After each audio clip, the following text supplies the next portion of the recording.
As I said a while ago, your nominations committee has received only one nominee for presidential standard bearer of the Unido.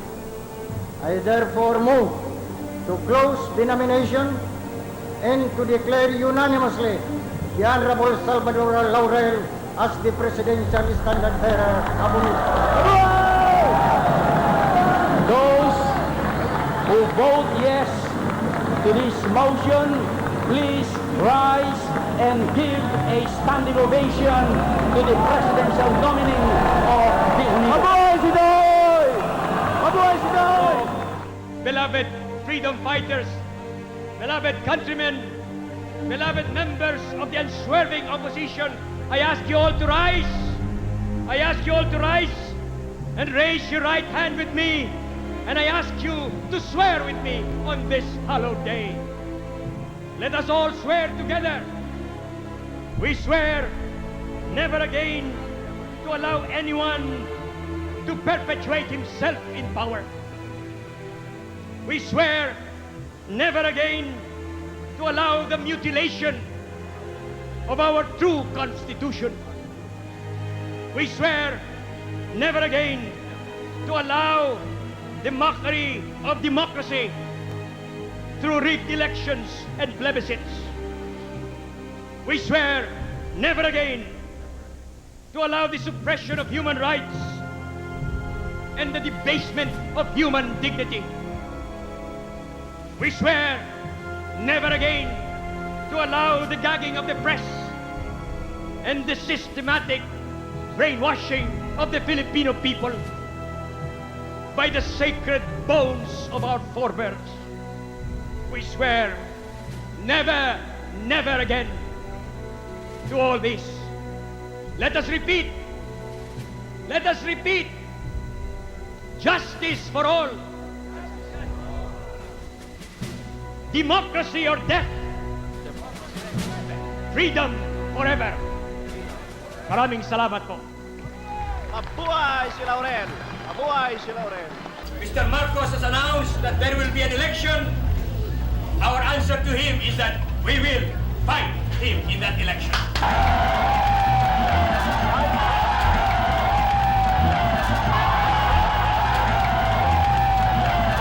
That these are the last days of the Marcos dictatorship. The people have a right to change the government when the government betrays the people. A government that denies justice to the people is committing the gravest crime against the people. Sana'y magkaisa tayong lahat sa labanan ito. Kung maaari, iwasan natin ang himagsikan. Kung maaari, iwasan natin ang paggamit ng dahas upang mabawi ang ating mga karapatan at kalayaan at upang may bangon ang ating puri bilang isang lahi. Kung hindi tayo kikilos, sinong kikilos? Kung hindi tayo sisigaw, sinong sisigaw? Kung hindi tayo lalaban, sinong lalaban? At kung hindi ngayon, kailan pa? Manila says if the majority of the opposition choose Mrs. Cory Aquino as the presidential candidate, would you be willing to sublimate your desires for running as president of this country? You know, an opposition at this time, these are very critical times, must be prepared to sacrifice and risk everything. In other words, you must be prepared to do anything for the people. So, if you must be prepared to run for anything or not run at all. Okay. On top of that, you must be prepared to risk everything, including your own life, because these are very critical times. So, answering your question, the decision of the united opposition will be respected. And if Cory Aquino or anybody else is the final choice of the entire united opposition, we will respect it. I will respect it. In the interest of unity, which is the key to victory. Victory which will dismantle the dictatorship and bring about the establishment of a truly just and democratic order, I wish to announce that late last night, I withdrew my certificate of candidacy for the presidency, and that, together with Cory here, we filed also last night our certificates of candidacy both under the banner of UNIDO, she for the presidency of the Republic and I for the vice presidency of the Republic.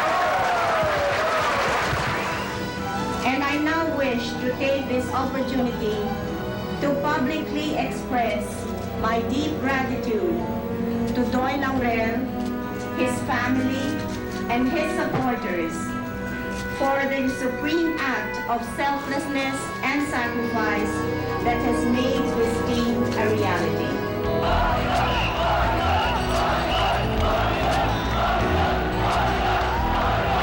What will I do with Mr. Marcos' family? We are not fighting for blood.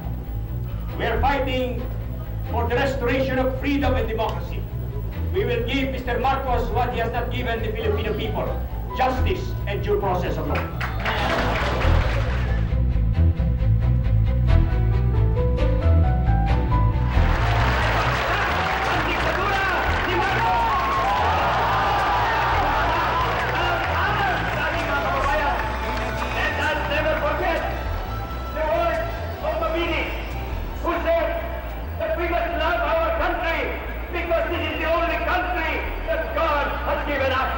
Now, therefore, by virtue of the powers vested in me as President of the Republic of the Philippines and pursuant to the mandate of the Filipino people, I hereby appoint Salvador H. Laurel as Prime Minister Designate.